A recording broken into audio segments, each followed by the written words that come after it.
بسم اللہ الرحمن الرحیم۔ شروع اللہ کے نام سے جو بڑا مہربان نہایت رحم کرنے والا ہے۔ ایک ترک افسانے میں ایک مضمون تھا۔ یہ دراصل میاں بیوی اور 3 بچوں پر مشتمل گھرانے کی کہانی تھی جو جیسے تیسے زندگی گھسیٹ رہا تھا۔ جو جمع پونجی تھی وہ گھر کے سربراہ کے علاج معالجے پر لگ چکی تھی، مگر وہ اب بھی چارپائی سے لگا ہوا تھا۔ آخر اسی حالت میں ایک دن بچوں کو یتیم کر گیا۔ رواج کے مطابق 3 روز تک پڑوس سے کھانا آتا رہا۔ چوتھے روز بھی وہ مصیبت کا مارا گھرانہ کھانے کا منتظر رہا، مگر لوگ اپنے اپنے کام دھندوں میں لگ چکے تھے۔ کسی نے بھی اس گھر کی طرف توجہ نہیں دی۔ بچے بار بار باہر نکل کر سامنے والے سفید مکان کی چمنی سے نکلنے والے دھوئیں کو دیکھتے وہ سمجھ رہے تھے کہ ان کے لیے کھانا تیار ہو رہا ہے۔ جب بھی قدموں کی چاپ آتی انہیں لگتا کوئی کھانے کی تھالی اٹھائے آ رہا ہے، مگر کسی نے بھی ان کے دروازے پر دستک نہ دی۔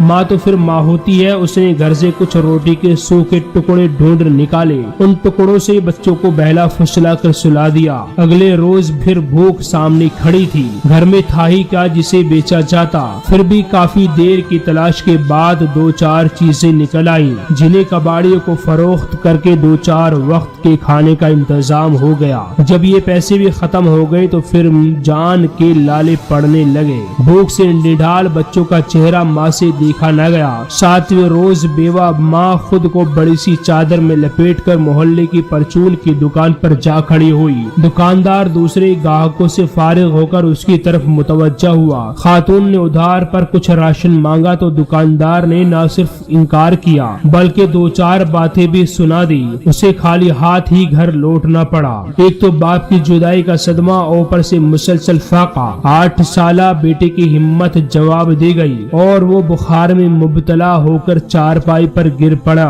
دوا دارو کہاں سے ہو، کھانے کو لقمہ نہیں تھا۔ چاروں گھر کے ایک کونے میں بیٹھے پڑے تھے۔ ماں بخار سے آگ بنے بیٹے کے سر پر پانی کی پٹیاں رکھ رہی تھی، جبکہ 5 سالہ بہن اپنے ننھے منھے ہاتھوں سے بھائی کے پاؤں دبا رہی تھی۔ اچانک وہ اٹھی، ماں کے پاس آئی اور کان سے منہ لگا کر بولی، اماں بھائی کب مرے گا؟ ماں کے دل پر تو گویا خنجر چل گیا۔ تڑپ کر اسے سینے سے لپیٹ لیا اور پوچھا، میری بچی تم یہ کیا کہہ رہی ہو؟ بچی معصومیت سے بولی، ہاں اماں، بھائی مرے گا تو کھانا آئے گا نا۔